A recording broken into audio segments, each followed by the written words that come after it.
Welcome to Tamil talkie start. இன்றைக்கி நம்ம திரை விமர்சன நிகழ்ச்சியில் இயக்குனர் கோகுல் இயக்கத்தில் வெளியே வந்திருக்கிற இதற்குத்தானே ஆசைப்பட்டாய் பாலகுமாரா படத்தை பற்றி பார்க்க போகிறோம். இதற்குத்தானே ஆசைப்பட்டாய் பாலகுமாரா இந்த படத்துடைய கதையை பற்றி பார்த்தோன்னா இது ஒரு காமெடி படம் தான். காமெடி படத்தில் என்னங்க கதையெல்லாம் சொல்கிறது, ஒரு 2.5 மணி நேரம் ஆடியன்ஸ் உட்கார வச்சு யோசிக்காமல் சிரிக்க விட்டு வெளியே அனுப்பிச்சி விட்டோன்னா போதும் அப்படின்னு நினைக்காம இந்த படத்தை அம்ரோஸ் பெரஸ், பேபல் மாதிரியான மிகப்பெரிய வெற்றி படங்களை தொடர்ந்து உலகமெங்கும் இருக்கிற மிகப்பெரிய இயக்குநர்கள்லாம் கூட நம்மளும் இதே மாதிரியான ஒரு ஸ்க்ரீன் ப்ளே பண்ணி படங்களை பண்ணணும் அப்படின்னு நினச்சி படம் பண்ணிகிட்டு இருந்தாங்க. அந்த வகையில் தமிழில் கூட ஆயுத எழுத்து, ஆரண்ய காண்டம் மாதிரியான படங்கள்லாம் வந்துச்சு.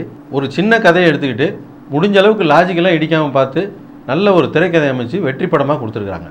தொடர்ந்து வெற்றி படங்களில் மட்டும் நடிச்சிட்டு வர்ற விஜய் சேதுபதிக்கு மீண்டும் ஒரு வெற்றி படம்.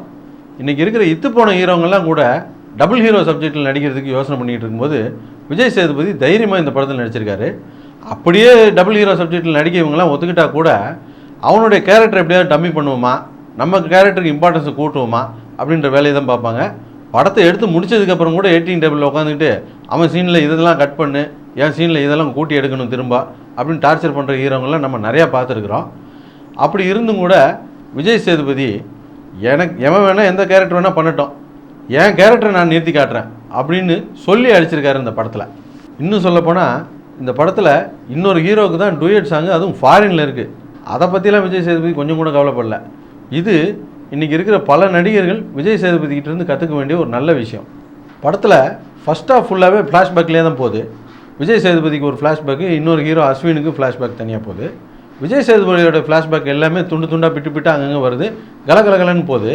ஆனால் அஸ்வினுடைய ஃப்ளாஷ்பேக் மட்டும் கொஞ்சம் சீரியஸாக இருக்கிறதுனால ஒரு 20-30 நிமிஷம் பல்காகவும் இருந்து போச்சு. அதையும் விஜய் சேதுபதியோட ஃப்ளாஷ்பேக் மாதிரி விட்டு அங்கங்கே போட்டுக்கிட்டே போயிருந்தால் நல்லா இருந்திருக்கும். இது பல்காக வந்ததுனாலையும் இந்த ஹீரோ நமக்கு பழக்கப்படாத ஹீரோவாக இருக்கிறதுனாலையும் ஒன்ற முடியல. ஆனால் பார்க்க அது சரியாயிடுது. செகண்ட் ஹாஃப்லலாம் ரொம்ப நல்லாவே இருக்குது. இந்த படத்தில் வசனமெல்லாம் ரொம்ப நல்லா இருந்தது. அதுவும் போக கதைக்கு ஏற்ற மாதிரி நடிகர்களை சரியாக தேர்ந்தெடுத்து போட்டிருந்தாங்க. அஸ்வின், சுவாதி, நந்திதா, MS பாஸ்கர், பசுபதி, ரோபோ சங்கர், அப்புறம் நான் கடவுள் ராஜேந்திரன், சூரி கூட ஒரு கேரக்டர் பண்ணியிருக்காரு. அவருடைய என்ட்ரி சீன் ரொம்ப நல்லா இருந்தது. எதிர்பார்த்த அளவுக்கு திருப்தியாக இல்லை. ஆனால் இந்த படத்தோட வியாபாரத்தை பற்றி பார்த்தோன்னா சுமாராக 4 கோடி ரூபாயில் இந்த படத்தை தயாரிச்சிருக்காங்க. சுமாராக 10 கோடி ரூபா வரைக்கும் வியாபாரம் ஆயிருக்கு அப்படின்னு சொல்கிறாங்க. இந்த படம் இன்றைக்கி கிடச்சிருக்க ஓப்பனிங்கும் இந்த படத்துக்கு கிடச்சிருக்க ரிப்போர்ட்டையும் வச்சு பார்க்கும்போது இந்த படம் இதுக்கு மேலே நிறைய வசூல் பண்ணுறதுக்கு வாய்ப்பு இருக்குது அப்படின்னு சொல்கிறாங்க. மொத்தத்தில் இந்த படத்தை பற்றி சொல்லணுன்னா இது ஒரு காமெடி படம் தான். ஆனால் வழக்கமான காமெடி படம் கிடையாது.